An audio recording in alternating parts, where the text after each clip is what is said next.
So this is a complicated topic, and it is one without a clear resolution. But we're going to explore the challenges, and we'll be able to narrow down some of the issues that are here. This is a conundrum because it's not the same. This is a unique set of circumstances in the modern world, the state of Israel, and the state of terror as we know it. So I just want to first start, because we're talking about hostages, with a brief prayer for the hostages. Bear with me for a moment. This is from a day after in Johannesburg. This is Mel's chief rabbi.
So this is a prayer, an ancient prayer that has taken on new urgency and relevance of this horrific hostage taking. The challenge that we find is, number one is, I don't want to be flippant at all or unfeeling when we deal with the different perspectives.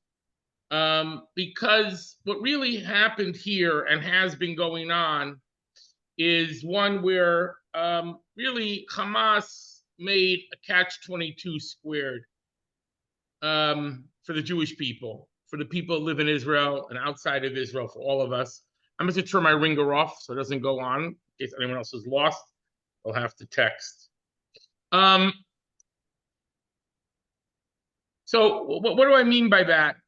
Is that we're going to explore the ancient Jewish traditions and texts, where in general, when people took hostages, it was either to make them into slaves or for ransom.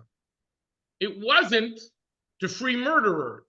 What we're doing here, what's happening here in the land of Israel and for the Jewish people, is a unique circumstance of some of the most difficult ethical issues coming together, intertwined one with the other, and none of them can be simply resolved. There's not a simple answer to all of this, but I do hope by the time we're done, we'll see some of the primary issues and some of the ethical challenges and some of the responses that will help.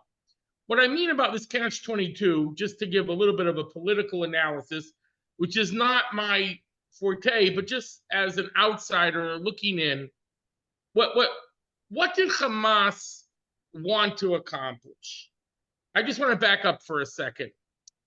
You know, there were different theories given about how we can stop this from happening. We can make laws that we don't do any prisoner exchange, any hostage exchange. Laws are laws, and they'll be overridden at some point. Or we could say we'll give the terrorists a death penalty. So that will solve it. There'll be no more terrorist exchange. The problem with that, of course, is that from the time that you capture them until the time they go to court, until the time they get the death penalty, is even a greater incentive for them to kidnap and to kill. It doesn't, if they need it, they don't need a greater incentive to kill, but a greater incentive to kidnap, if that's the issue. If you say, you know what, take no prisoners, kill them first. Well, it's an option, but what you end up with is the sad, tragic event where a hero who was stepping forward to protect Jews from terrorists got killed himself. We'll find out, was this person out of bounds or not? There seems to be a deeper investigation going on, just as a tragic story that happened in Gaza proper, where the soldiers killed 3 hostages. So, in other words, killing first in a war zone can make more sense. In a civilian place, less so, but also there are unintended consequences that can't be easily resolved. So what do I mean by the catch-22 squared? Catch-22 is from Joseph Heller, who wrote a book called Catch-22. And the basic premise that he said is the only way you don't get to go on bombing runs, this is in World War II, the psychiatrist said, is if you're insane. And if you don't want to go on bombing runs, you're sane. So you're stuck. You have to go on bombing runs. Because if you don't want to go, then you're sane. The only way you don't get to go is if you claim you're insane. But you don't want to go, so you're stuck. What they did was, what the Hamas did, what did Hamas do? Hamas has to be able to hurt Israel and survive to win. So what does it mean to win? To win for them is that they are now more popular than they were before. So by taking hostages, they hamstring Israel's ability to respond. They felt maybe, we don't know what miscalculations they may or may have not done. We don't know exactly, but these are all calculations that went into it on a very simple level. Although I am sure there's more as well, but on a very simple level, they massacred people. So in other words, if you took away their incentive of getting captives, it wouldn't necessarily stop the bloodshed. If they knew they weren't going to get back any hostages, they would have just killed another 200 people instead of taking them hostage. On the other hand, possibly they would not have done this incursion unless they thought that with the hostages, they were able to checkmate Israel. So we have to think about, in other words, even though we're not military strategists here, we do have to think about the ramifications and repercussions of everything that is happening here, because as we're going to see, this will have a play in the ethical issues. So there has to be a meeting of analysis of what motivation is and what success is for them. I just want to say on a very simple overview, they can hamstring Israel's response by taking the hostages, because Israel's going to be careful to some degree about bombing the tunnels, about flattening areas, about going down and getting to place where Sinwar or whoever it is surrounded by hostages, because there's more of a challenge. Doesn't mean that Israel won't take risks, but it will hobble Israel's response. Number 2 is, if they're going to, once they pull in these hostages, if they can cause Israel to lose soldiers in costly ambushes and booby traps, that will again sap Israel's willingness to fight and willingness to make a compromise of some sort. That is their plan, and that was their plan. And the reality is, if you look at the Arab papers today, they don't believe Israel's claims about how many soldiers have been lost, because in history, in urban warfare, there hasn't been, we have in Israel 160 Israeli soldiers to 6,000 to 8,000. That is not what that any of them expect in urban warfare. That sort of numbers that Israel, so few have been killed. Shouldn't be any. But I'm just saying there is an element going on here where they wanted to. That's why Israel's going slower. They want to booby trap and ambush, because here's the one element which plays into the whole hostage issue. In Israel, the soldiers are everybody's children, because everybody serves in the army. Number two is their children. They are seen as young adults, and many of them are at the cusp of their life. And Israel values life. It's a culture that loves life. And this is what the Hamas and terrorists never tire of saying. We love death. You love life. Checkmate. But it's not just playing chess on one level. Not just that. It's also on many other levels. So number one was taking hostages and hamstringing Israel. Number two, cause Israel serious losses, God forbid. Number three, believe it or not, it doesn't take much. Everyone sees this now, and nothing is too cynical for them. The more Gazan women and children that get killed, the better off Hamas is, because they are then able to put pressure on Israel from America, from the West, and from Israeli society itself of Genukshaim. How much already do we have to do? It is putting them in a vise.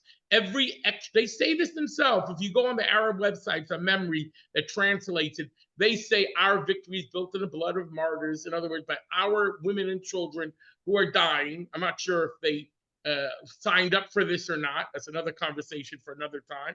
It's a victory for Hamas. Why? It's putting pressure on Israel, making Israel look bad. They've been able to use this to put Israel as Nazis, genocidal, killing civilians. Civilians are dying. Who's doing the bombing? Israel, whose fault is the Hamas. That's already too far for most people's logical type of contortions that they have to make. The next element is to mobilize the West Bank and ignite it. What's happening now? The West Bank, Hamas, is more popular because even though thousands of terrorists have been killed, and thousands, if not 10,000 already, have been captured or imprisoned from around the area. I'm saying not just Israel, not just Gaza, but even the West Bank. However many are in prison today, many, many, many have been arrested, and many, many have been killed. And the 100, 200 that were released is being pitched as a great victory. Why? Why? Because if I can force Israel to do something, I win. If they come to West Bank and they're greeted as heroes for a little stabbing attack instead of all these big terrorists who are being killed, real serious terrorists. Meanwhile, they're letting women and children who did stabbing attacks and bombings, the junior league of terrorism and just in training, what's in baseball, what do they call it? Whatever they call it. The minor league, the T-ball or whatever it is. Anyway, the Pee-wee, the small little terrorist-alach that they're releasing, or of course they can take lives, are being treated as a great victory in the West Bank. Why? Because we forced Israel to give someone up. You just lost 10,000 people, 30,000 people. This is a victory. You got 200 people in the West Bank. Well, yeah, for the West Bank, it is a victory for Hamas. Why? Because the West Bank is now, Hamas is more popular than it's ever been. 80%. It went down a little bit in Gaza. So there's another element there. Plus, this is, again, Hamas's strategy. Mobilize the entire West, the media, to paint Israel as the bad guy, which was easy to do anyway. It's a pre-existing condition. So they're just making it worse. That's happening too. Then the next one is, all these things are working together. Ignite a broader conflict. If they can ignite a broader conflict with Hezbollah, with Syria, with Lebanon, and maybe even further with Iran, and maybe even further Turkey, or maybe even further a world war, they win. They win no matter what. Now they've become popular. Who remembered them? They were in Gaza. They were forgotten. All of a sudden now they're the world stage. They're the big machers in town. They just have to survive to win. That's all they have to do. And they brought Israel to its knees. Israel was in chaos for a few days. Israel now is on the defensive. So if they could pull this off, they win. No matter what, they win, they say, unless they're totally destroyed. Which the odds of that happening are not great. Because of all the internal pressure that exists, and not just external pressure. Israel itself has to have some recognition, and it does, of where we're headed. But there's all sorts of other challenges in Israel itself. It's civil war about identity that, without talking badly about the Supreme Court, now reignited for no reason other than that two of them were going to be forced to retire. And if they retired, the court would have been more conservative and they wouldn't have been able to win. So they pushed it through. They rammed it through in the last 3 months because of they knew that the court would be different. The makeup of two people would be different. So an 8-7 type of vote. Now, I don't believe this issue should even be brought up. But the fact is, Sinwar, I mean, whoever came up with that name, Sinwar, I mean, can you imagine? Yamach Shemai, may his name be erased. But the point is, he was watching, he's a student of Israel. He reads Hebrew, speaks Hebrew, he reads the literature. He's watching what was going on, and that was another thing that would make Israel weaker. So, on many, many levels, because of all these issues, some of our understanding of a simple hostage exchange at the end of a war, for example, is very different than what's happening here. This is not about getting hostages back. It's not like we're getting Palestinian prisoners. It's about destroying Israel. In other words, once we recognize this, it's going to change. I know I'm jumping ahead of myself, but it's clear from what they say they want to do and what they did. This isn't just to free, when you hijack a plane, to free your comrades like the early hostages. So in other words, terrorism has changed. You know, once we had 9/11, where those who hijacked an airplane no longer want to get out alive, no longer have demands that have to be met, but rather they want to use it as a guided missile and to spread terror among the civilian population and cause them to leave the Middle East, and then later on, however else they're going to push their agenda. So what happened in that moment, from now on, when someone hijacks a plane, we have a very different view about how this is going to end up. We say goodbye to our loved ones, we try to tackle them. We no longer think, oh, they're going to try to trade for a few prisoners, for 100 prisoners, 200 prisoners. It changed the equation. Hamas's issue that they did both massacre to break Israel's spirit, the rape and the torture, the horrendous things that they did was to break Israel's spirit and to make Israel feel hopeless and helpless and cause people to leave, which is why all the news stories that come from the Arab world, they talk about how many Jews are leaving, and which is why so many are careful not even to go out on a trip at this time period. And many are going there specifically to show that we're not leaving, we're joining, we're making aliyah. So in other words, once we understand that it may look like ransom of captives, Pidyon Shivuim is the Hebrew word. It may look like hostage exchange. It's not really what it's about. It's an attempt to destroy Israel right now, clearer than ever. Now, this wasn't always as clear with hostage exchanges, and the lopsided nature of Israel's hostage exchanges, which have become more and more pronounced, it wasn't always this clear. Right now, it's becoming clarified, at least for everyone who's privy to the secrets that I'm sharing with you in this class. All of you are now hereby informed. No, but everything here, all the strategists understand much more, but there's no question things have changed about how they do this. So I just want to share a short video of the Rebbe, the beginning of the lopsided exchanges, and I want to differentiate. At the end of a war, when you trade soldiers, it's always lopsided. Because if I have 25 soldiers of yours and you have 1,000, we're done. We're not enemies anymore. We have some sort of not ceasefire, but a armistice, right? That's what you said, armistice, or whatever it is. So we're done fighting, and then we do the exchanges and we're back to our lives and our homes. That's not what this is.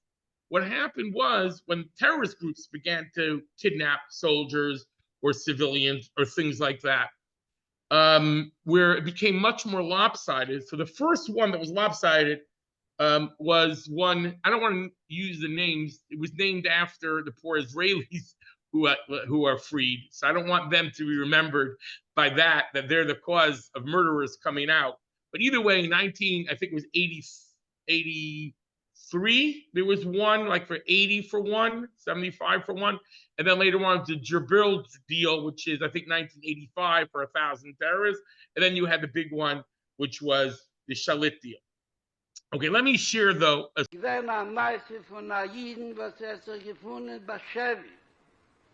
Und hat ihm die gewollt herauslassen. Bashev in Zatsche Kinegel.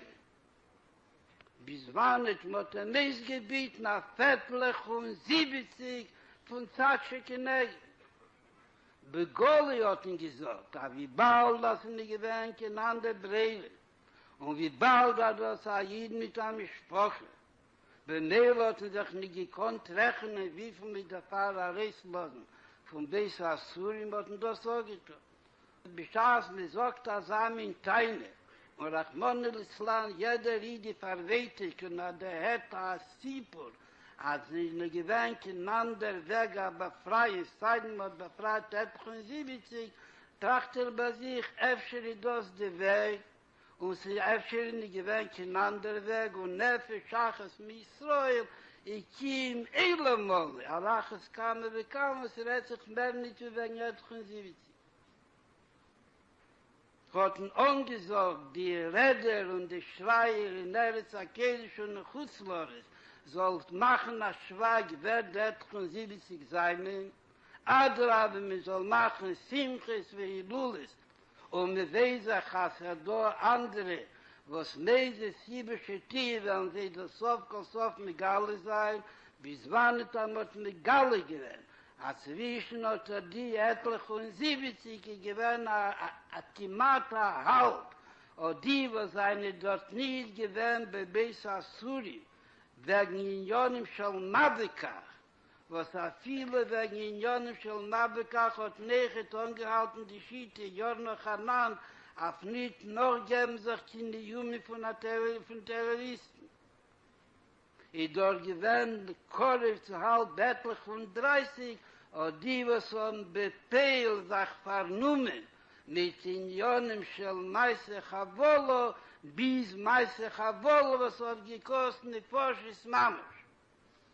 Eifse, das ist der richtige Tag, mit der Time, wie Chulu, was hat die davon gemacht, das so? Da konnte ich Atchile sagen. Aber wie der Meise ist Befehl, nur dem hat kein Brede nicht mit der Time in Pschutten, Zahlen in Kmusen, wie Chulu, muss nach Reislas, nach Monil-Islam, nach Ratschen, was sagt befehlig, auch halte, welche Leute heuer ist hier. Das am meisten, was wir können nicht haben, zurück, der etliche und 70 gefühlen sich bekopft und gefühlen sich in dem Mord, was Monil-Islam heuer ist hier, wir setzen nicht gesieben, wo sollen sich nicht mit Stadel sein, noch einmal heuer ist hier. Komur, die Friedrich ist wahr, das Bescheid nach Monel-Islam mich speit. Und weiß, dass die gespiegen im Pfanne. Setzt mir in einer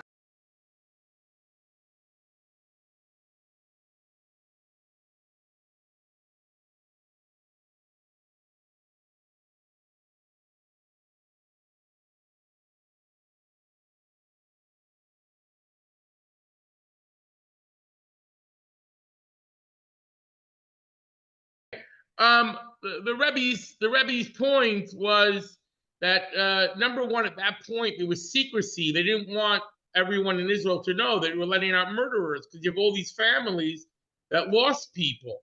So the problem is there's dual pressure going on. There's pressure from those who lost people. There's pressure from people that don't want to be killed in the future in the streets by terrorists.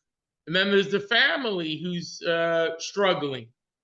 Now, that was a soldier in that 1979 clip, I believe it was. You even said 85 there.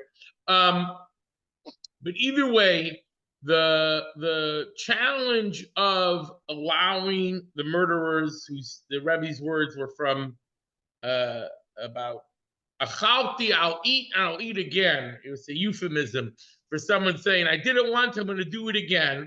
No one's claiming here that they've been rehabilitated. You know, they're out to kill again. So the question becomes a few-fold about issues of endangering others. What right do we have to endanger others? And even in Western law, every society has an obligation to protect its civilians. If you destroy the court system by letting murderers go, that is a human rights violation for your civilians. It's not a simple thing. Leaving aside Judaism, but we're not going to look at the Western world also has challenges. And the Rebbe mentioned, when you talk about even exchanges, which we're going to get to, what does America do? Now, today, America no longer, Obama and Trump both did trades with the Taliban, and that was after hostilities had ended officially, which caused them to kidnap more afterwards because they needed more in their arsenal. So people were kidnapped, civilians were kidnapped because they had done some trades. But the issue is that in general, America would not trade hostages as compared to other countries. The Western country would give millions of dollars in ransom, and America didn't. It did not make it worthwhile to kidnap Americans. America was very good about it. It's different when you have a country like Russia takes hostages from America by, then it's more like a spy exchange, even if it's a false accusation.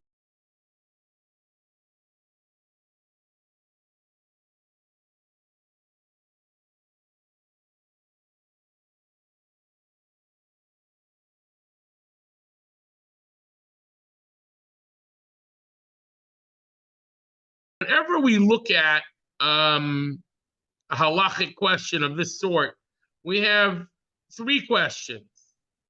Is it obligated, forbidden, or permissible? And as far as, I'm looking here if I can see everyone's faces. Where am I seeing? Here we go. Good. Even permissible, there could be permissible and respected and seen as an ideal. You don't have to, but you could, and it's beautiful if you do. Or it could be permissible and seen as something negative. You're a fool for doing something like that. So here's the dual questions. Number one is, are you allowed to save somebody's from imprisonment, from being a hostage, whose life is in danger, we're working with that assumption, by endangering other people's lives? Is that acceptable? Is that permissible? Is that obligatory? Number two, can you endanger the hostage's life by not exchanging terrorists for the hostages? In other words, can you leave them there? Or how about, here's another question, it's not on paper. Here's another question.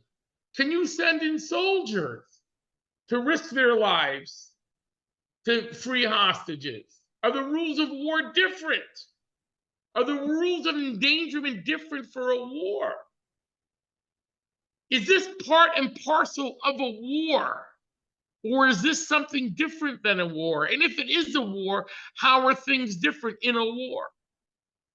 What is the role of society and government and military in the rights to endanger their soldiers?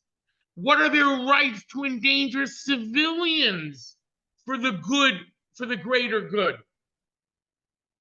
There's a tremendous amount of balls in the air here. So let's go through some of the text. Text number one. Text number one is one of the first stories we have of the Jewish people. Abraham, his nephew Lot, is kidnapped, taken as a prisoner of war. And Abraham goes to war against these 4 kings that had conquered the 5 kings, and he recaptures his nephew, and he frees all the people. He could have kept them as slaves, as servants. They offered, the slaves and servants were offered by the kings. He says, no, I don't need them. They offered him money, he didn't take it. He freed them. So we have this idea of freeing captives at the very beginning of our narrative, our story of the Jewish people, even before Yitzchak is born. And in the story in the desert, there's also a story of hostages. Reading number 3, that the story is that when the king of Arad, who seems to be an Amalekite king in disguise, he engages the Jews in battle and takes a captive. So our tradition tells us the Hebrew is singular. So the commentaries say he took one captive, a maidservant. He took someone from the edges of society. And the Jews make a vow. If we can get back this hostage, everything that comes into our hand, we're going to give to you, oh God. We're not going to keep the spoils. We'll all be given to the temple. And they're successful. This idea that the Jewish people feel a need to go to war and capture back this captive, a maidservant, okay, a worker in the kibbutz, if you will, that is seen as something that we have in our Torah.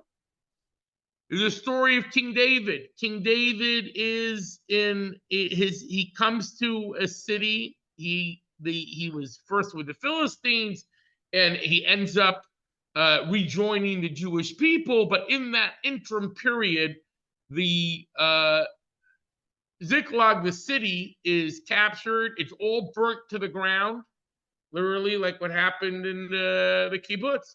But they didn't kill anyone. They took all the captives. All of them, all the women and children, they took them off. They didn't kill anyone. And David comes back. Take a look at verse 4. And the troops with him broke into tears. This is King David, warrior men, till they had no strength left for weeping. That's what they did first. First they wept. They had no more strength. His wives had been taken captive and all the others as well. And verse 6, David's in great danger. Because who do you blame? Netanyahu. I mean, King David. You blame the person in charge. If you would have done A, B, or C, it would have been all your fault. So David sought strength from Hashem, and he brought the ephod, the breastplate, which is Yale's logo, Truth and Justice. Because he didn't go to Harvard. No. Anyway, so he says, they bring the ephod, and he says, shall I pursue them? Will I overtake them? Will I be able to even get them? And Hashem said, pursue, you shall overtake, and you shall rescue. And they went, and they were successful, and they smote them, and they brought them all back. That is the story. But this idea of what happens to the Jewish people, this thing of taking captives and the burning of the city and the brokenheartedness and the desire to go and get back is something that is clearly in our DNA. It's not like we say, oh, people don't care. The opposite, we care. We care a lot. The question is, can we sometimes care to such a degree that we endanger others and end up perpetuating this sort of violence and these sort of hostage taking? It's clear once we told Hamas that we can trade 1,000 of your soldiers for one Jewish soldier, it became the price. And he himself said, and many of others said, if I got one for 1,000, so if I have 100, I'll be able to get 100,000. I'll empty your prisons. It will be such a victory. We'll be starting from scratch again. I'll have everyone back. We'll crush Israel's spirit. We'll show that they can't win. Why? We raised the price. We raised the price. Sinwar was a prisoner. He came out and did this, and many others like him. There's the other one that was just exterminated, just disposed of in Beirut. He also was a murderer, vile murderer, murderer of kids and women and children. He had him in Israel 6 times in prison, and he was freed as well. So the issue becomes, this is not to be hard-hearted towards those who are in prison, but just to look back clear-eyed. Now, the reality is a guy like Netanyahu was very against originally prisoner exchange. But he did go through with the shalit deal and with other things like this. So again, the numbers now are back down closer to normal, at least for women and children, 3-1 instead of 1,000-1. But when it comes to soldiers, we're not sure what will go. And the question becomes also, what is our sensitivity towards soldiers versus citizens? Soldiers have a unique thing. We'll make a movie about it called Saving Private Ryan. What's going on here? You're going to risk 8 people's lives to save 1 person, because part of war is you don't leave your wounded warriors behind. Part of the value system of war, which may very well be intrinsic to war, because you need the camaraderie. The question becomes, with a hostage, what are the unintended consequences? There was something called the Hannibal concept. The Hannibal, which Israel, because they were so afraid of hostages being taken, if an Israeli soldier was taken hostage in Gaza, in one of these places, the Hannibal doctrine was bomb the heck out of the building that the guy went into, even if you kill your own guy. It was seen as better he should be dead than he would be taken hostage, and then that would ruin the morale more. Killing your own soldier would ruin the morale less, because you ended up doing these lopsided things. Now, the Hannibal doctrine has been rescinded because there were different understandings of how exactly, when it was applicable and what degree was applicable among the soldiers in the field. So officially they rescinded it, but it was for a while part of how Israel was going to deal with this. Horrific types of conversation about what happened because of it. Okay, so here's the issues, and this was fascinating. Sometimes you're going to read in well-meaning Jewish writing, or maybe liberal defeatist, is not necessarily the same thing, but defeatist type of things where surrender. The Jewish value of redeeming captives is the most important thing of all. It's true, but even there are limitations. Let's look at that. Okay, redemption of captives. Here's Maimonides. It's a classic. The redemption of captives takes precedence over supporting and clothing the poor. There's no greater mitzvah than redeeming captives. For the captives among the hungry, the thirsty, the naked, and those whose lives are in danger. There's a biblical verse that implies this. It says about when they led off into exile that, it's going to see in a moment, we have it. A person who ignores the redemption of captives transgresses, you shall not harden your heart. And another mitzvah, you shall not shut your hand from your needy brother. And another mitzvah, do not stand idly by your brother's blood. And another mitzvah, he shall not rule with vigor over him in your sight. He also canceled out the mitzvah, you shall surely open your hand, and the mitzvah your brother may live with you. Love your neighbor as yourself. Save them and be taken to die. And many similar mitzvahs. There is no greater commandment than redeeming captives. Now, just to remind everyone, normally in the ancient world, captives were taken for either ransom or slavery. So redeeming them is an important element. It is an interesting thing.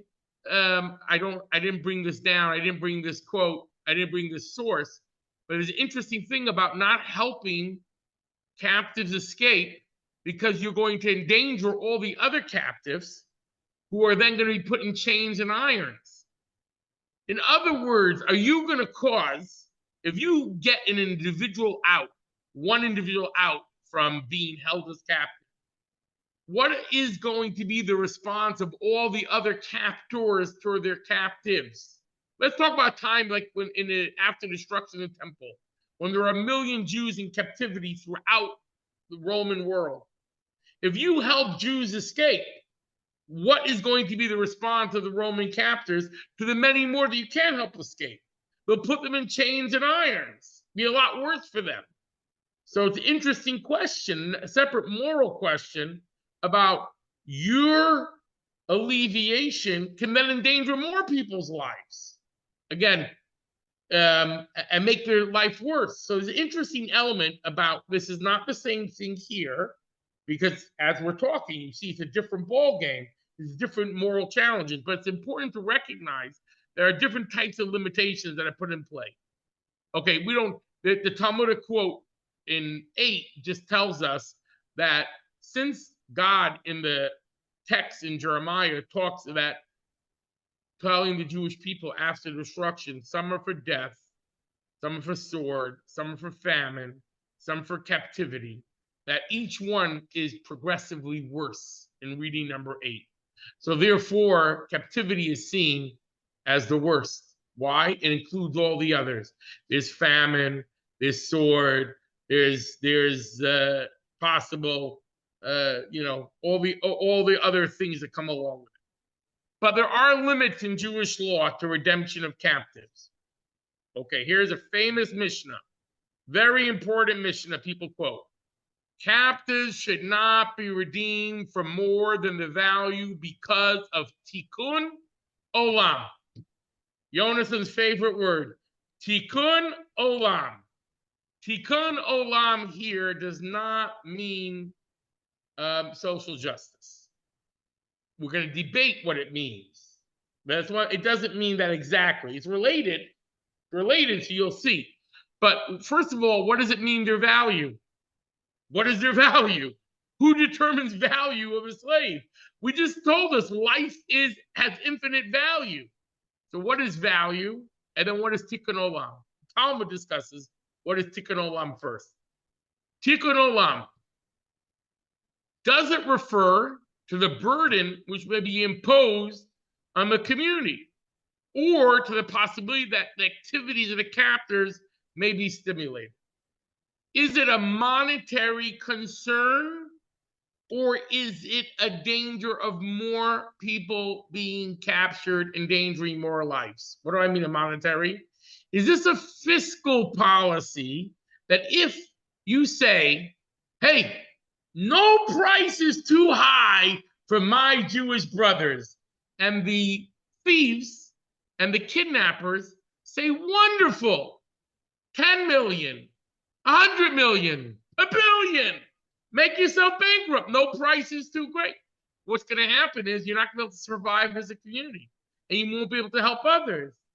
So we have to make a limit, because for fiscal reasons, monetary policy, allowing the communities to survive as communities. It's about the community being able to survive.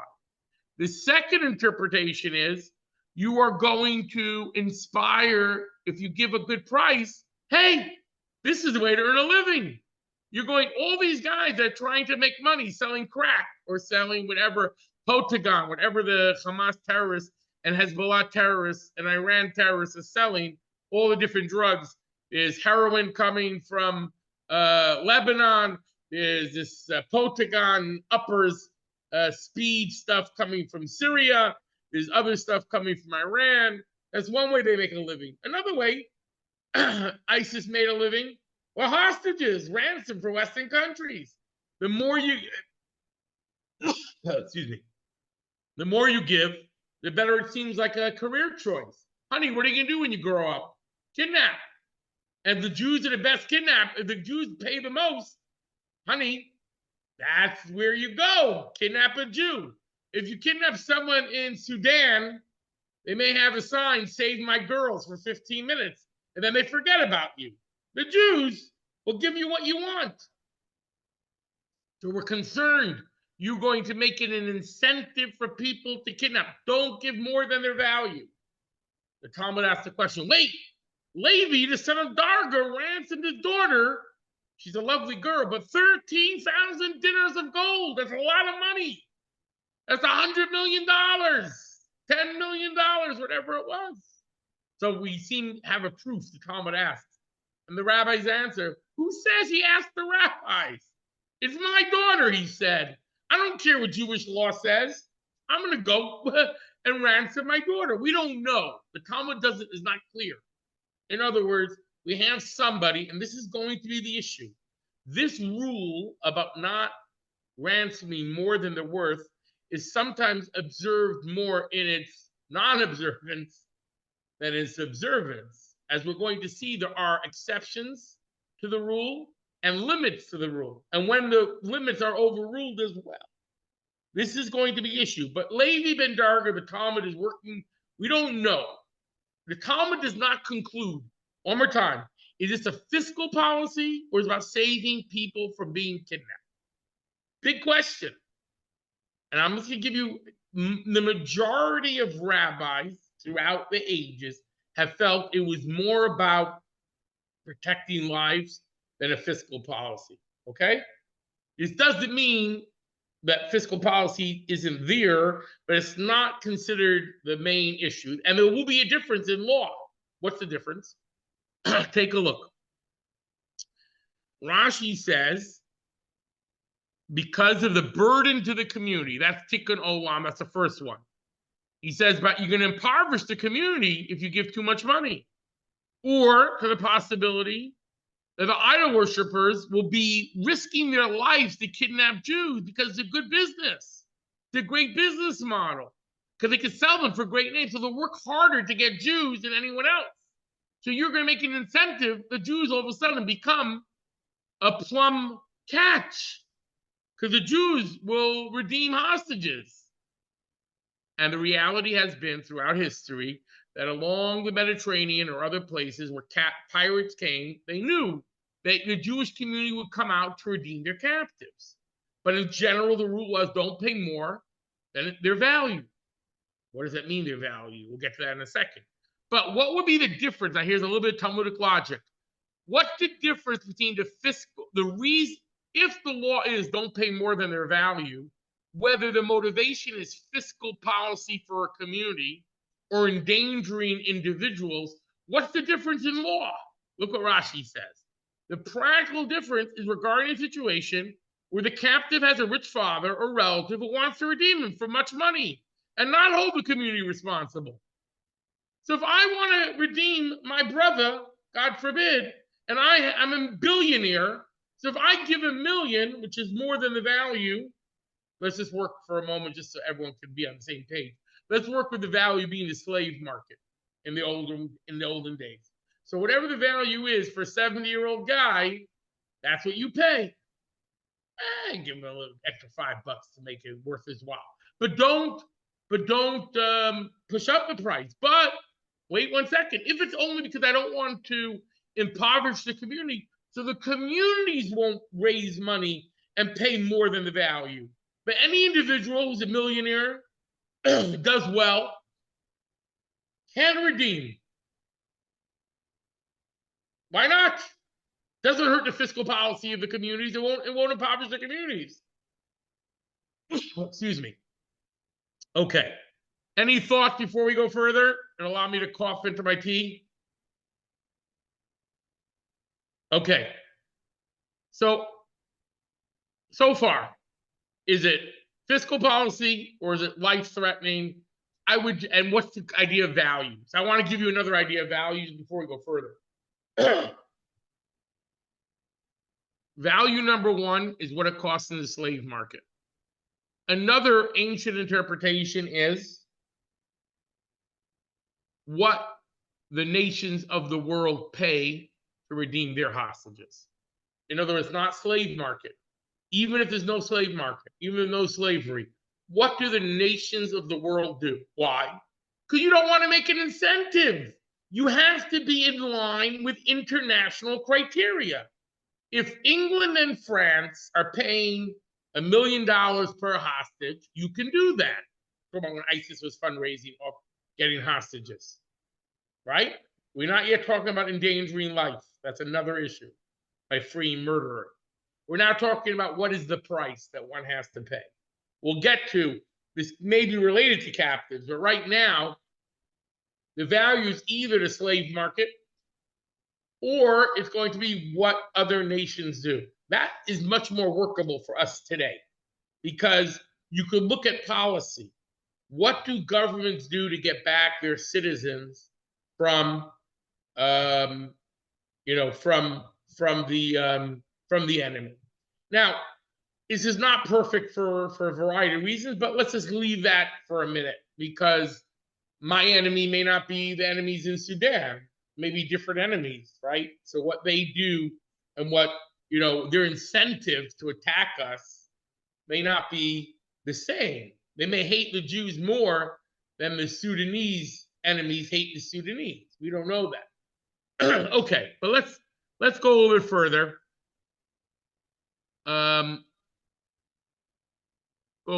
Sorry. I'm not going to do everything here, but here. So Tosafot is a commentary on the Talmud, and he has a question. He says in another story in the Talmud, there's a case where where the wife was kidnapped, taken hostage by whatever they were, pirates or whatever it was, and he paid 10 times the amount. And the ruling there was that for your wife, you have to do that. So the question is why? So you have three different answers, and these three different answers are all possible interpretations, but each one makes a exception to the limitation of don't pay more than its value.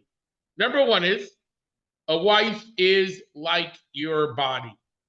In other words, the Talmud had a question about the guy who redeemed his daughter, and we weren't sure if he followed Jewish law or not. But your wife, you're obligated, just like you're obligated to give everything, or you're allowed to redeem yourself from prison. No one says that you can't redeem yourself. I can redeem myself, and my wife is like my body, and therefore you're allowed to redeem her. That's answer number one. Number two is there's a story where we'll see the next story in a minute, that in the time of Rome, okay, here's the problem. I must have mixed the two things up here. What happened was that in the Talmud, after the destruction of the temple and Jews were taken into slavery, so a rabbi was in Rome and he saw a beautiful child who was brilliant. And he paid a tremendous amount of money to free that child. And that child became a great leader of the Jews, Rabbi Yishmael, son of Elisha. He paid more than the child was worth. So Tosfos now gives why is that acceptable? Reason number two, Rabbi Yeshua ben Hananiah redeemed the child. Why? Because he was exceptionally wise. And therefore, the people of Israel needed him, or he would be beneficial for everybody in a very revealed way. That's an attempted answer. Third was, after the destruction of the temple, when all the Jews were taken in captivity, there's no more incentivizing, capturing. The markets were flooded. If you read the accounts, the Jewish slaves are going for $5. Why? Because there were too many slaves. I got to feed them and clothe them. They didn't have enough economy for them. In other words, the slave markets of Rome and Alexandria were flooded with Jews. Hundreds of thousands of Jews flood the market. Everything dropped. They made it price drop. There's no longer incentivizing. You paid one for one kid who's going to be a great scholar. You paid, too much money because the market has crashed, and you give a tremendous amount as if it was good times. It doesn't matter. You're not going to change. The market dynamics are so out of control. There's so little that Jewish slaves are going for. You're not doing anything. So therefore, that case was unique. So what we have here, just to throw it out here, we have a question of if someone's a great sage, number one. Number one is a wife or yourself. Number two is a great sage. Number three is if the situation changes, which is an important element going on here, that when the situation changes, you have to take that in consideration as well, about when is it considered more than its value. In other words, there was intent here for their reasoning about creating tikkun olam, something to fix the world. To fix the world means either to cut down on Jews being kidnapped or to allow Jewish communities to be sustainable. One of the two was tikkun olam, okay? But either way, the situation changing, don't get locked into this third answer of Tosfos says, don't get locked into the paradigm, don't pay more than it's worth, because sometimes it doesn't matter. Because if you're in a situation where the market is flooded with slaves, you're not going to change it. So, for example, we have to ask, when things change here, like it did in Gaza, and like it does with the incentive, and what it does with the intent of Hamas, what matters here? Okay. Let's go a little bit further.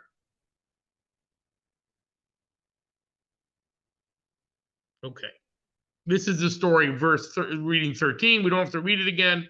He was a brilliant child. He redeemed him. Here it is. So, Tosot here gives another. This is very important. Number 14. So there's another answer. That the reason why you are allowed to pay more, whatever price is demanded, if the person's life is in danger. Reading number 14. If the person, in other words, slavery normally was not, your life wasn't in danger, immediate danger. They didn't want to kill the golden goose. You're able to work. Why would they kill you? They could sell you. It wasn't like they were all sadists. It was an economical choice for them to have slavery. It made sense for Romans and for others.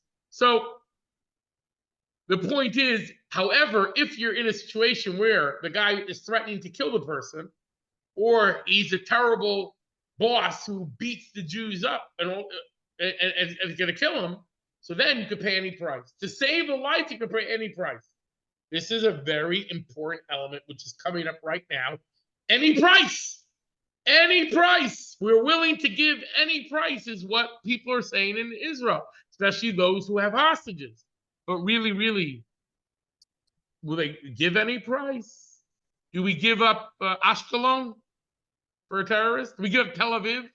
Do we all move to Boca? Do we give them tanks and missiles? Do we give them a nuclear weapon? Well, what's every price? You know, I never understood those movies and books.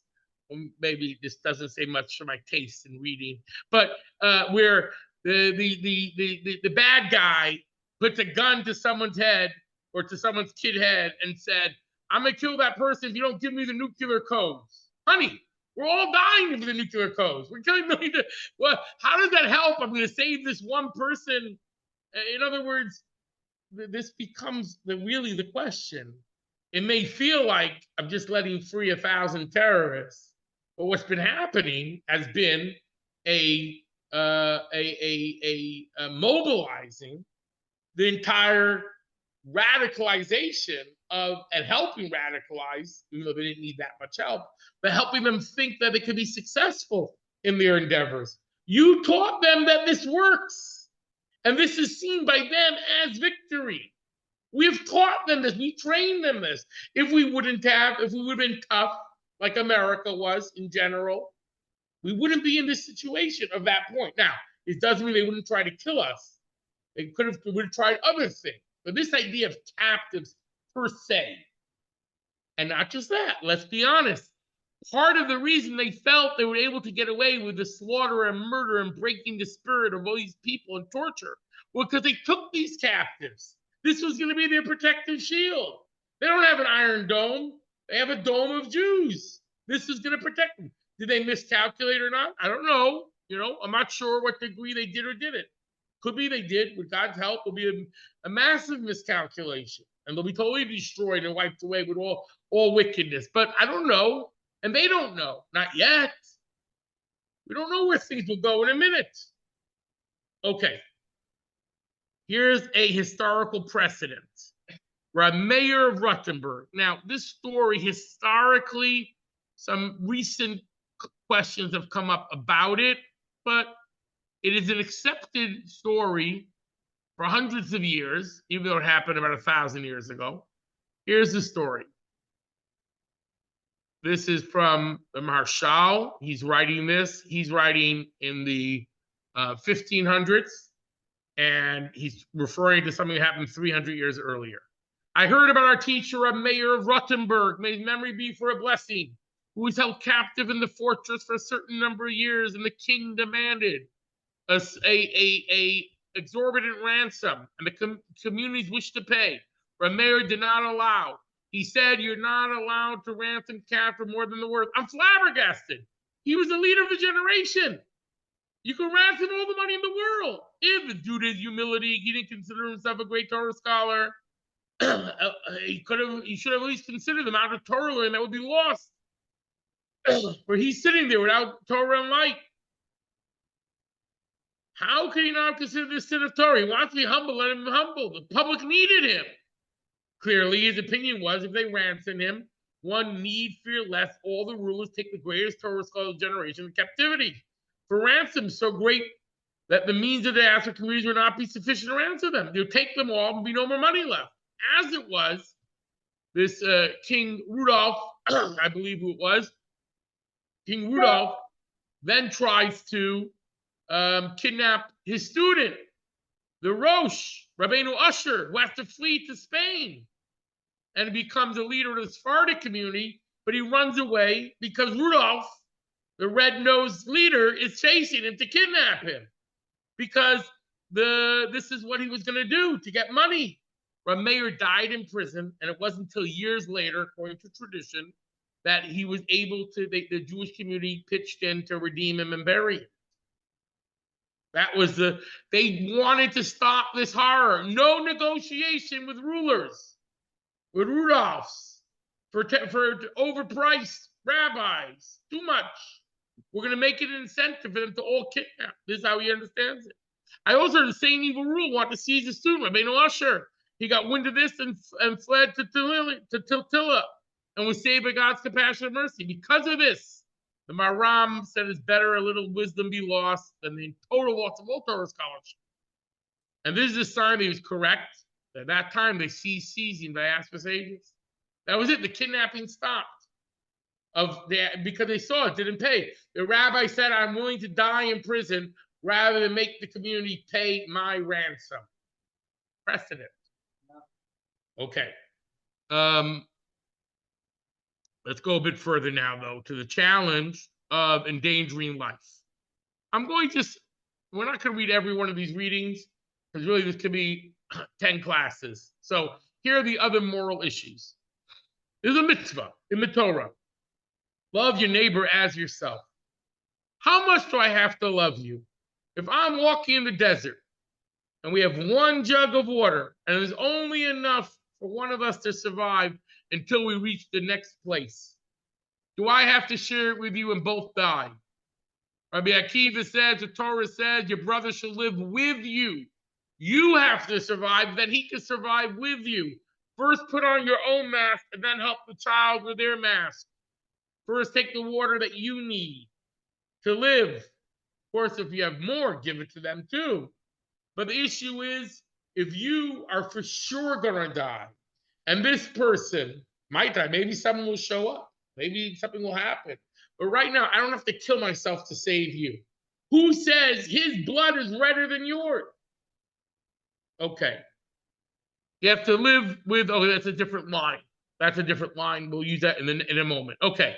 So basically, the issue is Rabbi Akiva taught that your life takes precedence. So you do not have you are not obligated to give up your life to save someone else's. Okay. So here's a story from the Torah, from the prophets. There was a king who led a rebellion against King David, led a revolt against King David, and people were following him, and it was becoming a problem for the whole kingdom. So he had to be taken down, and he fled into a city. And he came to this city, this is reading number 19, and they put a battering ram, and they made a ramp in order to knock it down. And a wise woman came forward and said, "Are you Yoav? Listen to my words," she said. "Why should you destroy Ir Ve'ein Yisrael, a city that's the mother of Israel? We didn't do anything wrong just because he hid here." Says, "We don't want," he says, "we don't want to kill your city. We just need him. He's the one. Give us him alone, and we'll leave." She said, "We don't want you guys in our city. We'll send you down his head." And she goes back, and she came to the people and said, "Look, this guy rebelled against the king. He's endangering all of us." And they kill him and throw his head down to Yoav, and Yoav leaves. Was this the right thing to do or not? The Talmud debates it, but here's Jewish law. Rambam: if Gentiles tell a group of women, "Give us one of you to rape," If not, we'll rape all of you.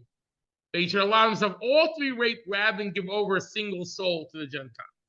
If a Gentile told a group of Jews, give us one of you to kill, if not, we'll kill all of you, they should allow themselves all to be killed rather than give over a single soul to the Gentiles. You don't have a right. This is the trolley car question.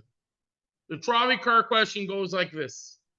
And again, this is not so simple, and there are many levels and layers of this question. The trolley car is going down the track, and there are 5 people on the track, tied down. You have the ability to switch tracks and only kill one person who's standing on the other track. Do you make the switch? Do you kill one rather than 5?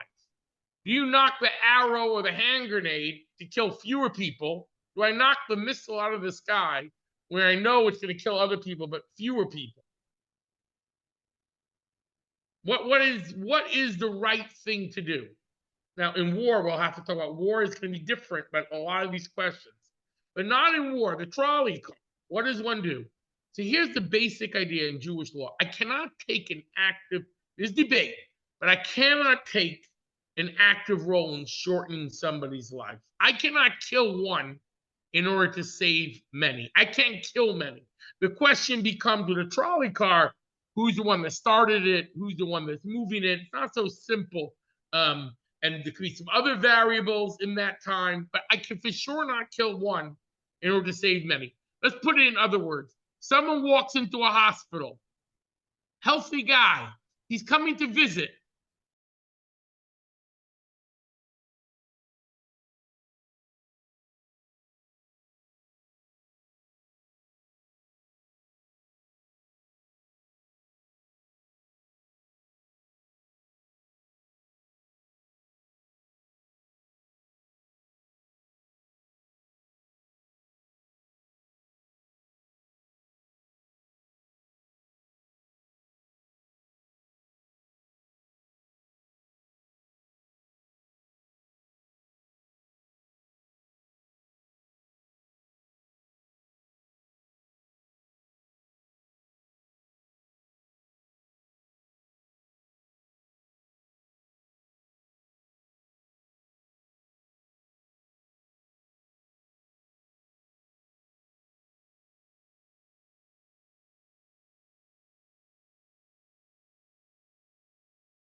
endanger your life. Because in those days, amputation was more dangerous to lose a life. So it's an important thing. You're not obligated to endanger your life to save somebody. This is an important element. Okay, I'm gonna do a few more pieces here, and then we'll close with a closing and with a video. Okay. Saving life. If you remember, we had this quote before, number 22. If you're able to save someone's life and you fail to do so, you transgress a negative commandment. Reading number 22. Do not stand idly by your brother's blood. Similarly, if you see someone drowning, there's some level of danger in all these things, even if you're very strong. There's some level, but it's acceptable danger, it's seen as minor danger. Okay? You're supposed to step and not stand idly by. Whether money or body, you're supposed to save people. Is there a higher level of responsibility to someone who is a first responder? Absolutely. Is there a higher level of responsibility for a fireman to go into a fire than a lay person? Absolutely. That's what they signed up for. And the same thing with a soldier. Whatever the laws of war are, one of them is you risk yourself for society as a whole, which I'm letting the cat out of the bag. This is very important, where soldiers have, and war is slightly different. But now, am I allowed to, as an individual, these things all have ramifications, as an individual, am I obligated to endanger myself? See, here's a story, Rav, from the Jerusalem Talmud. Rabbi Isi was captured by bandits. Rabbi Yonasan said, prepare the shrouds. These bandits are known to be killers. We can't do anything. We're weak. There's nothing we can do. Reish Lakish was his comrade, was his student study partner. The dirty secret about Reish Lakish was he had started out at a certain point in his life, he had been a bandit of tremendous strength, and he did tshuva. He repented and became a great Torah scholar. Trust me, his students did not mess with him. And listen why. He said, I'm going to go. Either I'm going to kill or be killed. I will not let Rabbi Isi be killed by bandits. I'll go and save him by force. He went and negotiated. He went with force, knowing he might be killed, but he ended up negotiating with him. They handed Isi over to him. That was it. He was successful. Rabbi Yochanan was about to gave up on Isi. He was already mourning him. He was already preparing their eulogy. Rabbi Yochanan, not my friend. I don't want to pick on Rabbi Yochanan. Rabbi Yochanan was not a warrior like Reish Lakish. Reish Lakish, there's stories with him. He was captured by either gladiators or cannibals, depends on the translation. And he takes care of himself. He puts a stone in a bag and he kills them all. And he gets out. He's not another time Rabbi Yochanan is mugged and is robbed. And he goes to that corner of the city where all the gangsters hang out, the family that robbed him. And the family says, if that's Rabbi Yochanan coming, we'll give him back half. He said, it's Reish Lakish, you give me back everything. And he was a tough guy. So no proof, number one, that everyone else has to do this. However, some say that you're allowed to endanger yourself to save others, like Reish Lakish. Others could argue with that, and they do.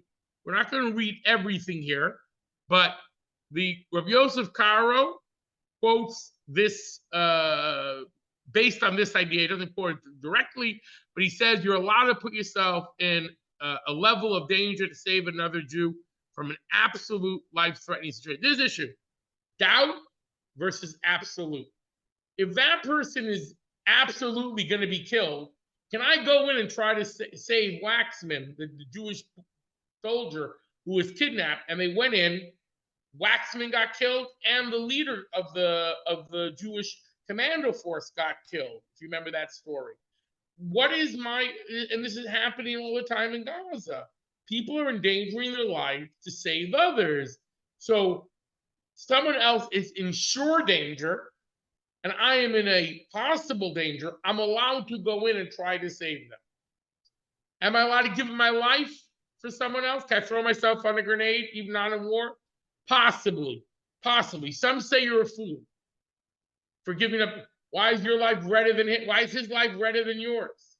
What's the reason you're giving up your life at his expense? Oh, to save many? That makes sense. One for one? Why does it make sense? Why should you die and he live? Why should you throw yourself in a grenade to save one person? Not necessarily that makes sense. However, you have permission to do so, and it may even be ideal to save many. The question becomes, and this is an important element, in army and for the state of Israel, what is the role of morale, which we'll get to? Here's a code of Jewish law. The code of Jewish law, it's in different places, but here it's a mitzvah to desecrate the Shabbos and save a person in danger, but you don't have to put yourself in for sure danger. Somewhat, if you have a doubt, he says here, nevertheless, he says, if there's mortal danger to the person attempting to save, you should not endanger yourself to save them because you're not in mortal danger and he is. So in other words, in general, the understanding of most authorities is that you shouldn't endanger yourself. If someone's for sure in danger and you're going to have a good chance of being killed, you shouldn't do it. Here's the numbers game that some say, if you skim down in 28, how it's reconciled. Here, Rav Avad Yosef says, towards the end of that reading, he said, if the 50% chance or more of death, you're not allowed to save your friend. You're allowed to do with a high risk you're not allowed with such a high risk of death to save his friend. Again, leaving aside military right now. This becomes a question about surgery. When they started out with giving up kidneys, giving up liver, and all that, if it was more than a 50% chance that you would die, you're not allowed to do it, to give it up. Less than 50% become maybe possibly allowed. And then when it comes down to another element, it's still not obligatory. 1 second. Why is it not a mitzvah for every Jew to give up the kidney? The highest level of living organ donors in the United States are religious Jews. 15% of the total organs donated from living donors are Orthodox Jews. Now, they don't give, as a rule, organ donation after death, because that's problematic halachically. But living, they are 15%, and they make up 0.1% of the population. But 1 second, is it obligatory to give my kidney, my liver? It's not obligatory because I'm putting my life in danger to some degree. So it's not obligatory. Giving blood is probably obligatory to save the life for somebody who's there. Okay. So here goes the issue about war. War is different, is the argument. So here is the idea of endangering life. All those rules we're saying. Now here's the question. Is what's happening with the terrorists and the Palestinians war? Is it war? Some would argue, hey, buddy, you're letting 10,000 of them every day from Gaza come in and work in your country. That doesn't sound like war. That sounds like there may be people there at war, but it's not, the nation is not fighting. You have West Bank, they're farmers. They're coming in and out. Is that war? It's war. Just that not everyone, we're checking them, we're making sure, but it's a low-grade war since 1948. This war hasn't changed. It's morphed, but it's still been a desire to wipe out Israel off the map. And it hasn't changed. It had ups and downs. So here's the thing, an ancient source, that when you talk about laws of danger, those same rules do not apply to war. Because war, the mitzvah of war, is to put yourself in danger to save the people of Israel. And it's a mitzvah. If I'm the commando paratrooping in, I'm putting myself in grave danger. How much is a king allowed to lose of his population in a war? There's limits, 1/6 of the population, okay? In other words, war to save your people and not retreat to another place and whatever it is, up to 1/6 of the nation. God forbid, God forbid, God forbid. My point is war has a whole different ballgame because the definition of war is endanger yourself to save the civilians, and the civilization, and the nation. See, here's a story where I don't know if this rabbi was that popular with his friends anymore. Here it goes. This story happened. I forgot the name. How do you pronounce it? Sabina. There was a plane from, I think it's Belgium. Yeah, Sabina Air was hijacked to Jordan. And Rabbi Hutner, one of the leaders of world Jewry, was on that plane. He was a great student of the Maharal of Prague.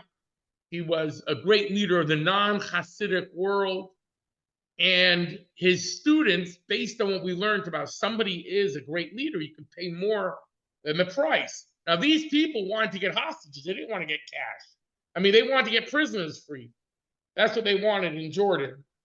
So they wanted to offer not prisoners being freed, they wanted to order a significant amount of money to the terrorists in order to free this rabbi. This one rabbi, his students wanted. They felt he's my father. He's a great scholar, a great leader. The Jewish people need him. So look what happens. What happened was, though many, third line of number 31, many rabbis were of the opinion that every effort should be made to secure Hutner's release. Rabbi Yaakov Kamenetsky dissented, arguing that the mitzvah of Pidyon Shivuim, of redeeming captives, only applies in peacetime, but surely not during hostilities, when the delivery of ransom money to the enemy would strengthen their position. I can't give you guys money. I can't give you tanks. I can't give you oil.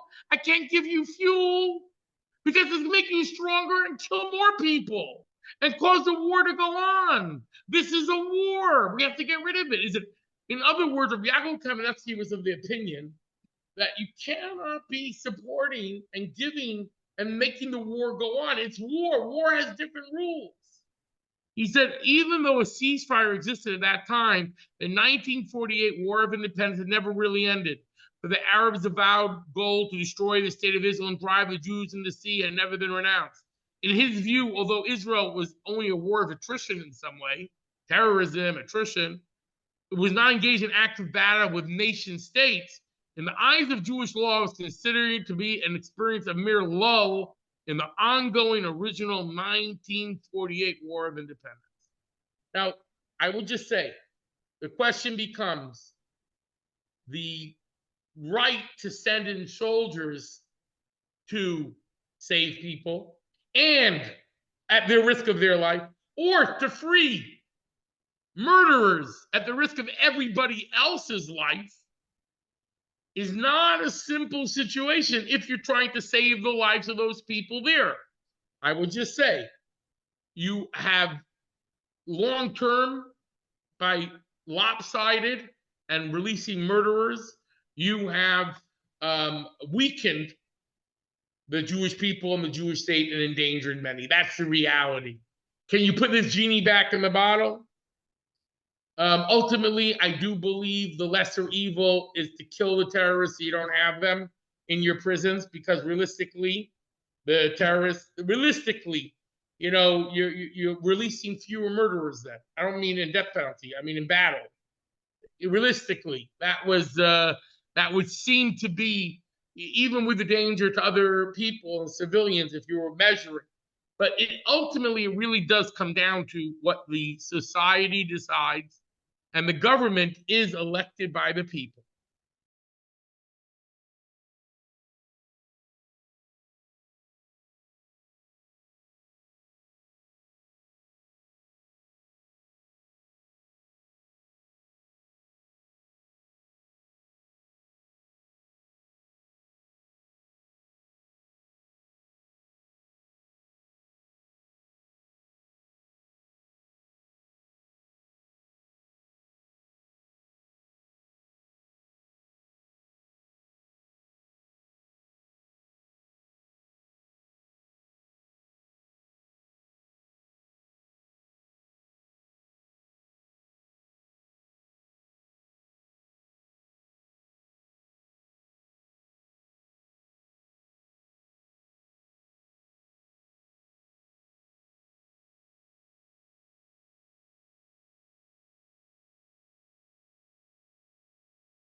Israeli tanks and troops, backed by air and sea bombardment, crossed into Lebanon before dawn. The aim of the invasion was to stop attacks into Israel.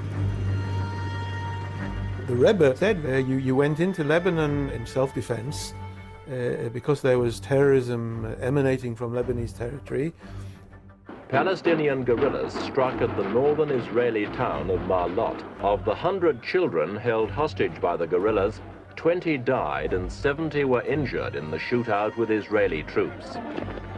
You're also in a state of hostility with Syria, and if need be, if you have to continue going forward even into Syrian territory, then you should do it. And Israel should do it. It's Israel's right. You're protecting Eretz Israel, you're protecting Jews. Wenn es aus der Chonkim der Linie von Lebanon ist gewähnt als zugerichtete Tochnis, wo wegen der Tochnis haben gewusst Israel. President Reagan, in a letter, urged Begin to keep a cool head and not let the fighting spread. Begin replied that he hoped that President Reagan understood Israel's position to destroy the PLO military force in Lebanon once and for all. Schaas mit das nie durchführen. Wird sich sehen, dass viele Jiden haben mehr, aber die Belschehen haben, dass viele Jiden seine Feind. Und vielen ist eigentlich Maschine, a viele in Milchemes Mogen, nicht Milchemes Mogen auf Kibush HaRotzes, Milchemes Mogen von Hazar HaZerer Bearzicher. It was a bomb before the bus, and they're shooting from the back. הייתה מלחמה מאוד מאוד מיוחדת במינה. מלחמה שבה כוחות צבא הגנה לישראל הגיעו עד לביירות ועד בכלל. 6,000 Palestinian fighters have been trapped, so have thousands of civilians. On June the 11th, Israeli armor reached the outskirts of Beirut itself. There it rested as political argument in Israel took over. Dies steht mir dort in einer Masse Miuchet, in einer speziellen Masse, was mir darf beistehen dem Nisoy, was hat schon getroffen und mit Rachmon el-Islam durchgefallen. 3 Mal Bisisse oder 4 Mal. Aber die Mumchen, die Bitochen, der Anschi Zoller, haben gesagt mit klaren Wörtern, aber mir darf gehen und Maschlim sein, das, was man angehebt. Und als sie sagen sie noch mit noch mehr Starkheit tegen Tischchen. הרבי אמר לי, בסופו של דבר נלחמים כאן בטרוריסטים, ברוצחים, שבאים להרוג, והציווי שלנו הוא להקדים. Es hebt sich an mit Zedek und mit Jesher und mit allen Sachen. Und allein sagt man, aber ich hasse letztlich wegen Pikuach Nefesh. Und PLO seien sie nicht scheiches zu Zedek wie Jesher. Mit was hat er sich vernommen, einander schicken Brief und ein Reis und die Choches und Schakelvitaris Reis, als PLO sei nicht ein feiner Mensch. Sie sind doch in Terror, was bleibt, davon auf der Freiheit. PLO forces were scattered among the civilian urban population on the living shield principle advocated by their Soviet advisors. International criticism of the Israeli occupation has not eased up.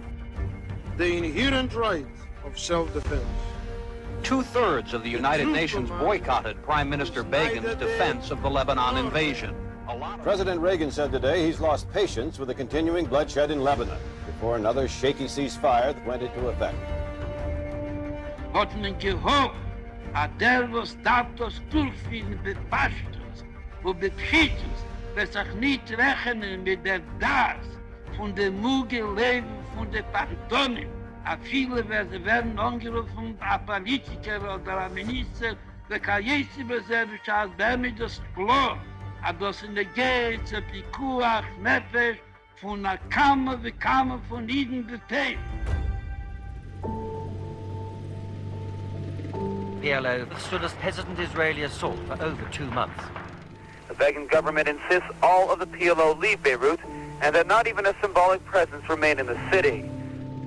אין תבונה רבה, הוא אמר, בזה שמנהלים את המלחמה ומותירים מאחור פתח פתוח שמי שאתה מנהל נגדו את המלחמה, אתה מותיר לו את הפתח לברוח ולהיעלם ולחזור אחר כך במשנה כוח כדי לפגוע בך. והם גלו לתוניס. וערפאת גלה יחד עם אנשיו בתוניס והקים שם את המפקדה שלו. Hakel jedem, als der Fieber sie will nach Riesgen beheirung auf Chesef käme, ist gleich onkommen, die Kelene von die Medines, wenn sie haben alle Lewuschi, mit alle Ski, mit alle Kehli, mit alle Kleinesche, sei Kleinesche Karl, sei Kleinesche Kobe. Bemerkt in der Ruf keine Sache nicht gewinnen. Israel is very fragile, very touchy from pressures they put on her politically from outside. So what I understand from the rabbi is to stand against all those pressures. Wenn am Muncha in Unione bitochen, wo das ist die Anschi Zoll, sagen, als sie dürfen sich fühlen, wird das eine Normweisung von Schulchan Aruch, eine Normweisung von den Nebischten, das ist der ämste Weg zu einem ämsten Scholem und zu einem noch bis wann der Scholem wird werden bei Milui, hat mich schön, der muss schaften wie ein Nachried. We need something more spiritual to hold the all in line. And for me, it was the rabbi meeting. לפי זיכרוני, הפגישה ארכה כשעתיים. עסקנו במלחמת לבנון, ואני חושב שהיה לו חזון גדול. והוא לא נטש את החזון אפילו לרגע. Sag, was tut weh, hat mit der Brein nicht, muss man geschreiten. Weiß, dass schreien wird, weiß ich nicht kleiner werden. Aber nicht, schreit mit der Sech. Schreit, was tut weh. Da ist da ein Kolpon und etwas, was Hoffnung. Aber mit schreien noch einmal und noch einmal. Und nicht nur nachher ein Pargen, nur mit Zeta, mit schämt sich nicht und mit schreit sich. In Efter wird das Sov der Nehmen und mit Einstellen beloschen an die Priorities. Als zum allen Menschen darf man versorgen, wie Tochen von der Hadorim und Leo, von den Jiden und Nicht-Jiden, was befinden sich in Erzakei. Und besorgen das in der Echid, in der Chater, lechelerig, mit den Bitochen, den Nebischen, was Shemer Yisroel, Leonen und Leishon.